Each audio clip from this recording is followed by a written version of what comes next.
हाय दोस्तों, महासेठ कॉमर्स में आपका स्वागत है।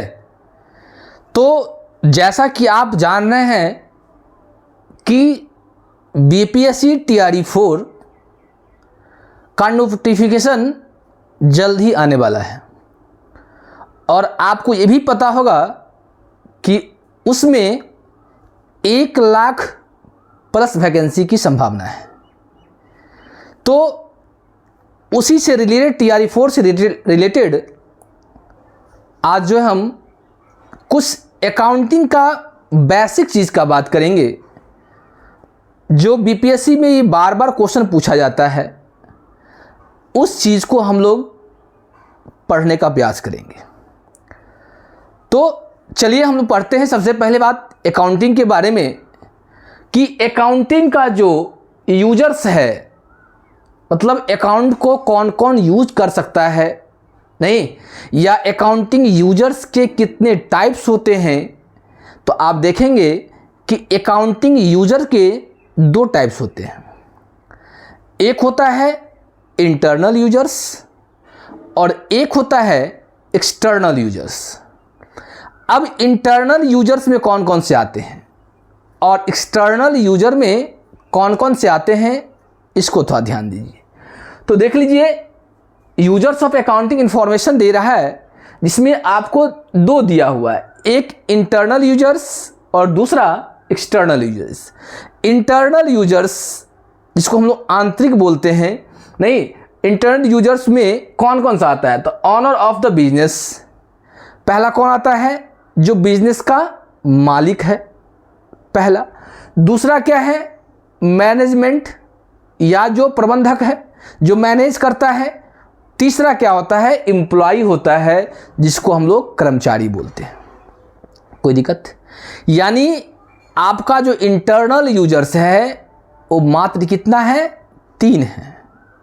पहला कौन, पहला ऑनर जिसको बोलते हैं, बिजनेस ऑफ ऑनर यानी ऑनर को बोलते हैं। दूसरा एम्प्लॉय है। तीसरा मैनेजमेंट है। ये कितने हैं, 3 है। और ये 3 क्या है, इंटरनल यूजर्स है। कोई दिक्कत? सेकंड नहीं, दूसरा क्या है, एक्सटर्नल यूजर्स। एक्सटर्नल यूजर्स में बहुत सारा आता है, ऐसा नहीं कि हम जितना नाम डालें उतना ही है, इससे भी ज़्यादा होता है।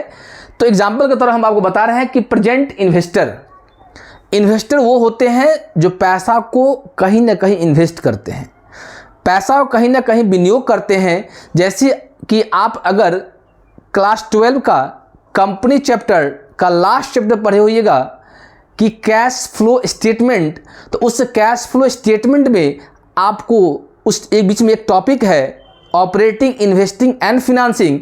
तो इस इन्वेस्टिंग में हम लोग पढ़े होंगे नहीं। तो जबकि प्रेजेंट इन्वेस्टर का मतलब होता है जो अभी फिलहाल वर्तमान में जो है जो इन्वेस्ट करता है, वो एक्सटर्नल हो गया। दूसरा है क्रेडिटर्स, नहीं।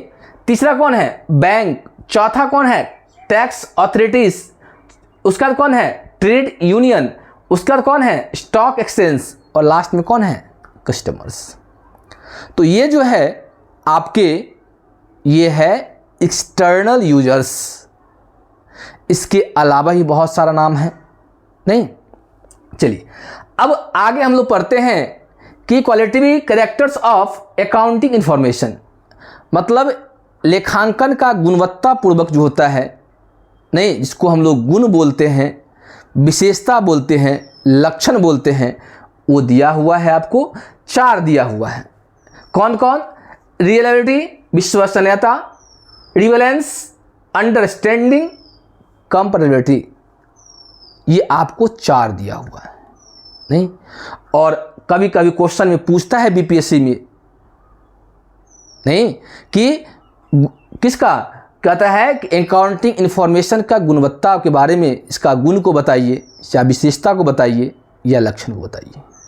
कोई दिक्कत? उसका हम लोग आते हैं एसेट्स के बारे में। किसके बारे में, एसेट्स। जैसा कि हम नाम समझ सकते हैं, एसेट्स को हम लोग हिंदी में बोलते हैं संपत्ति। क्या बोलते हैं, संपत्ति बोलते हैं।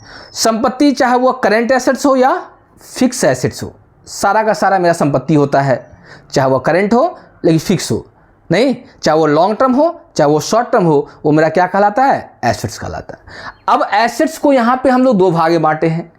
पहला है नॉन करंट यानी फिक्स एसेट्स और दूसरा है करंट एसेट्स।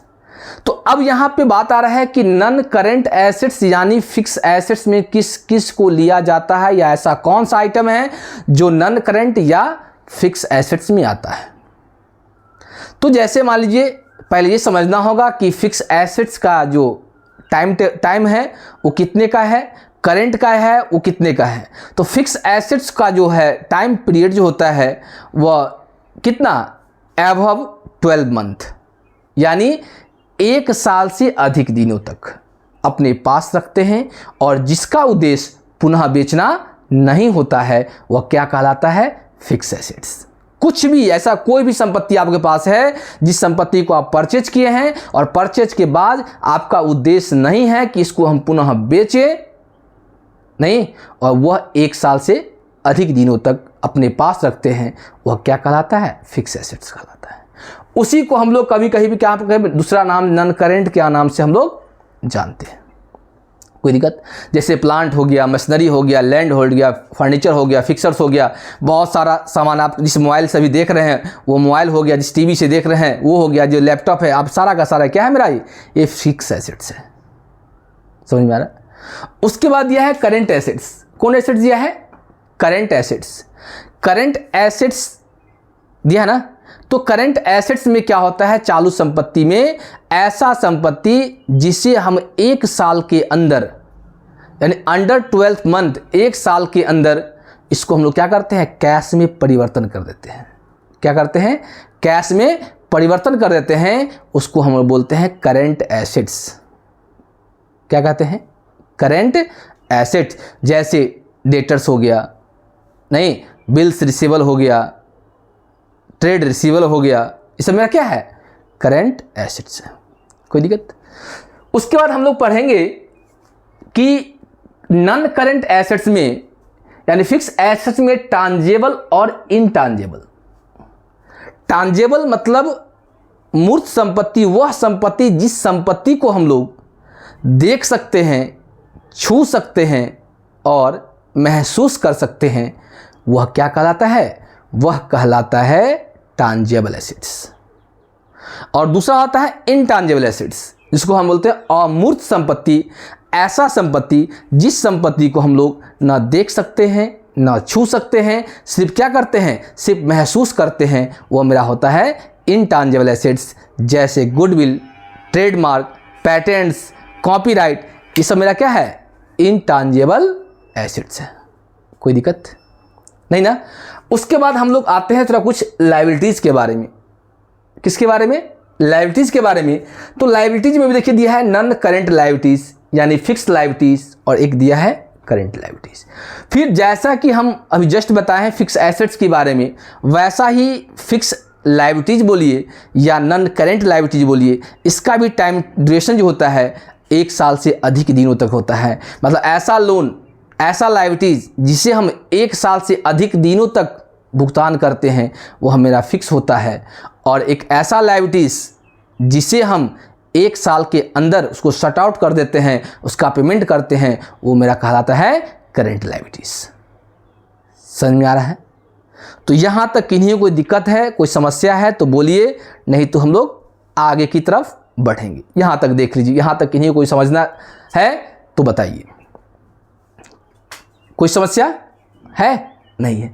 तो कोई समस्या नहीं है तो ये बेसिक चीज़ है, और ऐसे ही हम रोज़ आपके साथ वीडियो लेकर आएंगे, नहीं, और आप इसको देखिए, पढ़िए, और निश्चित है कि आपको बेसिक कंसेप्ट ज़रूर समझ में आएगा। तो आज का क्लास हम यहीं पे एंड करते हैं। जय हिंद, जय भारत।